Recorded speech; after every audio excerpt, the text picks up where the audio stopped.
je suis dégoûté, ça fait mal. Ça fait mal. Ça fait mal. Ça fait mal. Ça fait mal. Dégoûté. Mais je le voyais venir. Déjà avant le match, j'annonçais 3 ou 4 buts. Pendant le match, j'annonçais au premier but du Barça, l'égalisation derrière. Les gars, ce Real et ce Barça, je les connais d'une parqueurité, c'est incroyable. Les gars, le Barça ne veut pas laisser de points en fait. Ils veulent pas laisser tomber. Ils veulent pas laisser tomber. Et un match comme ça, et une victoire comme ça, rappelez-vous bien l'année dernière, avant la trêve, avant la Coupe du Monde, quand Lewandowski marque dans les dernières minutes et tout. Je vous avais dit quoi? Je vous ai dit ces victoires-là, on les oublie en fin de saison. On les oublie en fin de saison et on oublie surtout que quand il y avait, mais 90% de chances que c'était fini, que tu allais laisser au moins 2 points, et ben prendre les 3 points, c'est ce qui nous montre le visage parfois d'un champion. Ce genre de victoire-là, tu fais pas un bon match, t'es en difficulté, t'es en face, mais en face, ils pouvaient marquer 4 buts, normal, des contre-attaques de psychopathes, des 4 contre 2, t'es joueur de football en Liga et tout, et tu gères même pas le 4 contre 2 aussi intelligemment. Enfin bref, t'en avais des opportunités. Et ça aussi, je l'ai dit sur Twitter. Ils vont s'en mordre les doigts. Ah ben maintenant, ils peuvent se mordre tout ce qu'ils ont envie. Mais pourtant, ils font un bon match, parce que c'est facile de cracher sur tout ce qu'ils ont raté. Mais franchement, ça faisait longtemps qu'en Liga, j'avais pas vu des équipes vraiment prendre le Barça. Parce que le Barça, voilà, il te presse haut, il joue haut, et très souvent, les équipes, elles s'abandonnent, elles commencent à reculer, et ça, elles savent plus jouer au foot. Eux, quand ils avaient la balle, à base de 1-2, à base de passes, mouvement, passes, déplacement, passes, et ils les ont rendus fous. Ils ont eu des occasions, ils ont marqué, ils ont mené 2-0, c'était presque c'était la 80e minute. Ils ont perdu 3-2. Et chapeau, voilà, on est obligé de dire chapeau pour ce que le Barça fait. Mais surtout, ils n'ont pas lâché. Toute l'équipe, elle restait dans le fait d'y croire, et heureusement. Bon, encore une fois, Joao Félix décisif sur la passe, Lewandowski doublé, d'un match où tout le monde aurait pu être critiqué, d'un match où c'était catastrophique, lamentable, défensivement, les recrues sur ce match qui brillaient, dans ce match-là, étaient en train d'être silencieuses, et t'as Joao Félix, passeur décisif pour la révolte, buteur de Lewandowski, buteur, et Cancelo, buteur pour le 3e. Voilà. Voilà l'équipe qui s'est réveillée. Voilà l'équipe qui n'a pas abandonné. Et ça peut lancer un groupe. Ça peut lancer un groupe. Et moi, je m'inquiète. Franchement, ça m'inquiète. Parce que demain, t'as Real qui joue l'Atlético. Comme je vous dis, ce Real, on peut pas à l'avance, quand le Real joue un grand, tu peux pas à l'avance dire « Ouais, mais on va marquer, on va gagner. » Parce que t'as pas d'éléments réellement offensifs. Vinicius, tu sais pas s'il va jouer. José c'est qui tout double.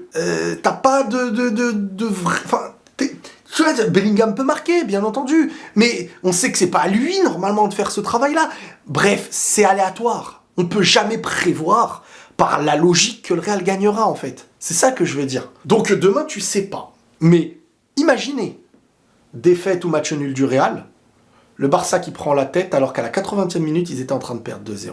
Quand je vous dis le football, c'est incroyable, c'est pas les mathématiques, c'est pas de la logique, c'est... Et dans une saison, ces 3 points-là, imaginez, en fin de saison, retirer 3 points comme ça au Barça. Bah oui, en 10 minutes, peut-être. Je veux pas dire qu'en 10 minutes, peut-être, ils vont gagner la Liga sur ces 10 minutes. On peut toujours dire où tu l'as perdu, sur ce que t'as perdu, c'est pas comme ça. Mais ces matchs-là veulent dire beaucoup de choses. Et ça montre à un groupe aussi que pour perdre, c'est pas aussi simple. Et ça montre à ce Barça, et c'est comme le Real dans Ligue des Champions, là, quand ils faisaient des remontadas. Je parle pas de la proportion du niveau du championnat ou de la Ligue des Champions. Je parle de...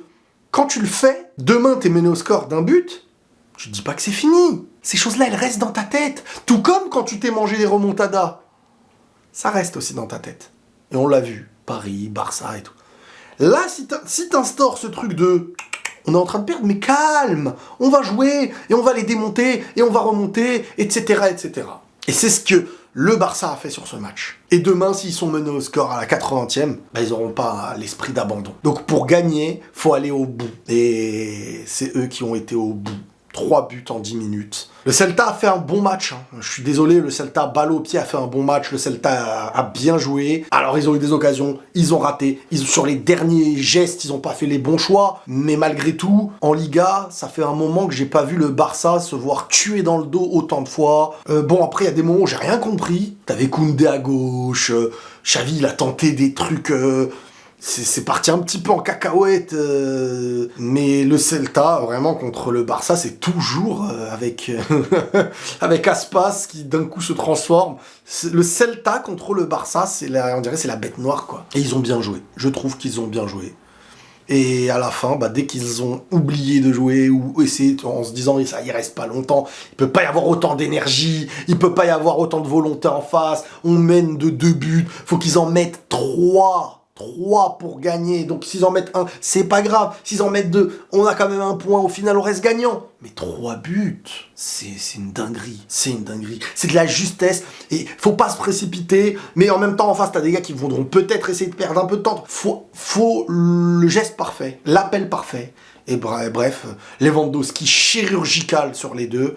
Cancelo, passeur décisif, buteur. Lewandowski, double buteur. Et Joao Félix, passeur. Tu vois, c'est vraiment, offensivement, chacun aura fait. Chacun aura fait quelque chose. Et Cancelo, voilà, un joueur décisif, peu importe son poste. Ça va pas être facile, la Liga, les mecs. Franchement, et là, je parle en tant que madrilène. Les gens, ils croient, je fais, tu fais semblant pour porter l'œil et tout. Attends, avant ce match-là, pronostiquer que le Barça va mettre 3 buts ou 4, genre, c'est une dinguerie. C'est faire ça pour leur porter l'œil. Tout le monde, même les supporters du Barça, estimaient que sur ce match-là, tu pouvais en mettre facile 3. Bon, ils en ont mis 3 au final. Mais la dinguerie, c'était de voir que le Barça perdait 2-0. En jouant, mais en étant vraiment assez désastreux. Cancelo, qui ratait beaucoup de passes, qui a failli donner des caviars à l'adversaire, quoi. Des fois, t'es pas loin. Franchement, si la réussite était du côté... Enfin, c'est même pas une sorte de réussite, mais si vraiment l'Atlético pouvait mener 3-0 à un moment donné dans ce match-là. Voilà, c'est fou. Bref, moi les gars, je suis vraiment dégoûté. Ça aurait été vraiment parfait pour le Real. Demain, tu joues à Atlético, t'as tout à gagner, rien à perdre. Si tu perds, tu restais premier. Enfin, premier ou pas, parce qu'il y a Giroud, je crois, aussi. Enfin, bon, les gars, ils vont pas lâcher le steak, le Barça. Pas lâcher le steak. Et là, t'auras une équipe mentalement qui est là, qui est prête. En Liga, le Barça, malgré le match qu'ils ont fait, mais en Liga, ils arrivent à maîtriser, ils arrivent à créer de la supériorité, à créer de la peur et tout. Bon, dégoûté. Mes chapeaux. Je vais pleurer.